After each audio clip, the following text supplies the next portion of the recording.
Setelah mereka dekat pada perkemahan mereka, pada kota Siklag, apa yang mereka saksikan? Habis di bumi hangus semua.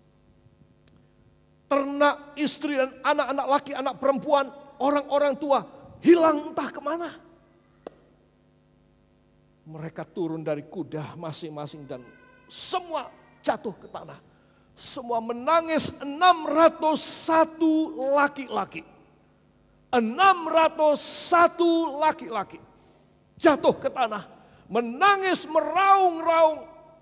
Alkitab mengatakan sampai mereka tidak bisa lagi menangis.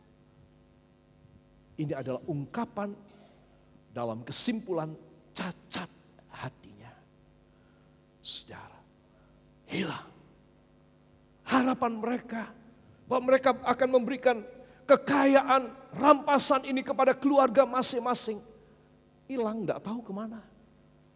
Dan di situ mereka menangis. Berjam-jam mereka menangis.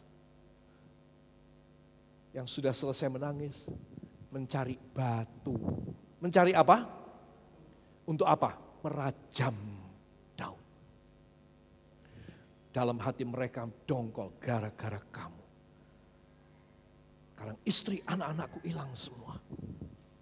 Saudara, ketika semua akan merajam dia, Daud kroso. Dia datang di hadirat Tuhan, dia angkat tangannya. Dia berdoa kepada Tuhan. Saudara, saya ingin berhenti di sini. Cacat hati Daud. Kalau dia seorang yang lembut, dia seorang yang hatinya berperi kemanusiaan, dia seorang yang hatinya itu penuh dengan kelemah lembutan, dia tidak akan mengalami hantaman yang begitu hebat.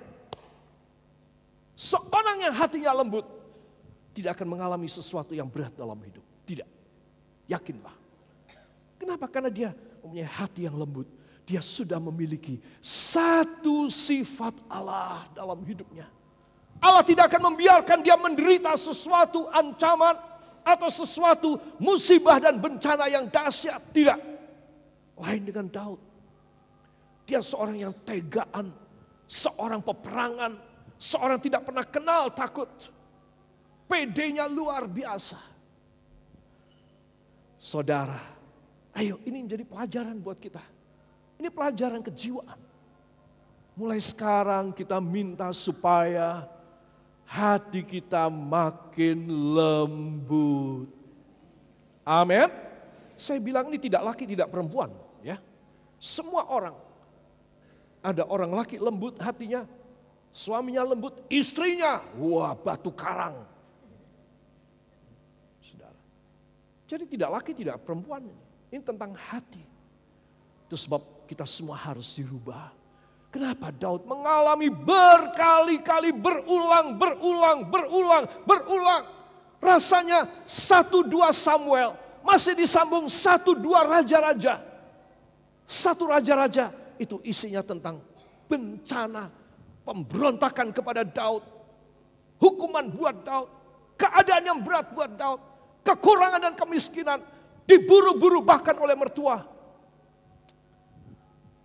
Saya mempelajari, ini gara-gara hatinya. Coba dia punya hati yang lembut sedikit, dia tidak akan mengalami hal yang berat. Anak-anak Tuhan, laki dan perempuan, perhatikan.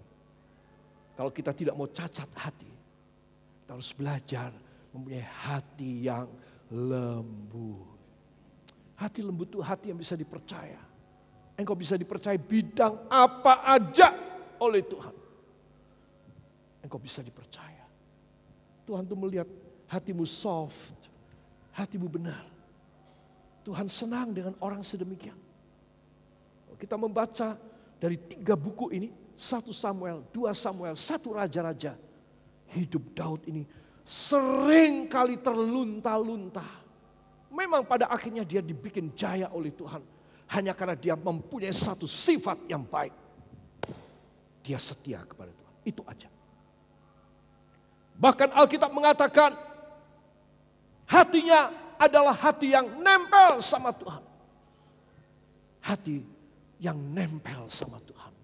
Itu sebab Tuhan jatuh hati. Ngelihat dia jungkir balik. Melihat dia tidak karu-karuan dibikin orang. Musuh-musuh yang kuat menggocoh dia. Tuhan menolong, Tuhan menolong. Ini 600 anak buah mau merajam dia. Sebentar lagi. Tapi begitu dia mengangkat tangan, Tuhan jatuh hati dan memberikan perlindungan kepada dia. Anak-anak Tuhan, ini satu pelajaran ya. Di dalam 1 Samuel pasal yang ke-30 ayat 3 dan ayat 4, pelajaran pertama. Bila kurang atau tidak mengandalkan Tuhan, 1 Samuel 21 ayat 13 dan 14, maka hidup ruding, hidup tidak karu-karuan. Dalam 1 Samuel 21 ayat 13 dan 14, saya agak panjang sedikit ya. Ya, saya bicara, mata saya ngelihat ke bawah terus, enggak ngelihat sini ya. Jadi saya tahu waktu. Jangan bilang, wah Pak Pendeta sudah enggak tahu waktu sekarang ya. Saya cerita sedikit. Kenapa Daud ngalami ini? Karena dalam 1 Samuel 21 ayat 13 dan 14, Daud bertindak seperti orang gila, kata Alkitab. Jadi dia itu saking takutnya kepada Raja Akhis. Ada satu raja yang besar, musuh dari mertuanya. Sekarang dia itu mau ngawulo kepada Raja Akhis. Tetapi tidak diterima, jadi dia itu berakting gila. Jadi si Daud ini, dia ya wajahnya kayak orang yang linglung begitu ya saudara. Terus ini apanya? Ces.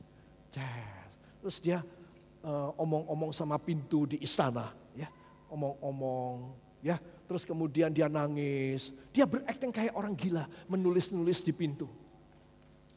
Dilaporkan kepada Raja Akhis. Orang yang namanya Daud dari Israel. Kalau dia berjalan, rakyat keluar dan mengeluh-elukan dia dengan kata-kata, Saul membunuh beribu-ribu orang, tetapi Daud membunuh berpuluh-puluh ribu orang. Tahukah Baginda bahwa orang yang bernama Daud yang begitu dielu-elukan dan didewa-dewakan, sekarang gila di depan pintu istana Baginda. Hah? Memangnya di negara kita kurang orang gila? Ketambahan satu si Daud yang gila. Suruh pergi. Lihat. Kata gila. Kalau saya dan Anda kurang berharap kepada Tuhan. Daud berharap, aku mau ngawulo, aku mau supaya dilindungi oleh Raja Akhis. Supaya mertuaku tidak bisa membunuh aku. Bagaimana cara dia melamar kepada Raja Akhis? Karena dia tidak diterima. Karena Raja Akhis tahu kamu itu menantunya musuhku. Masa aku harus terima kamu? Jadi Daud berakting gila. Setiap anak Tuhan yang gila-gilaan untuk bisa mencari hidup, maka dia akan mengalami hal yang fatal. Contoh, kalau saudara kerja gila-gilaan, saudara engkau mengalami sesuatu lagi senang apa, hobi gila-gilaan, saya beritahu, engkau akan mengalami hidup yang berat sekali. Seperti Daud. Seorang yang begitu famous, yang di-applause, berpuluh-puluh ribu orang mati di tangan Daud. Hanya mencari perlindungan dengan cara yang begitu hina dan berpura-pura gila. Itu sebab perlu saya tuliskan di sini. Cacat hati pada Daud.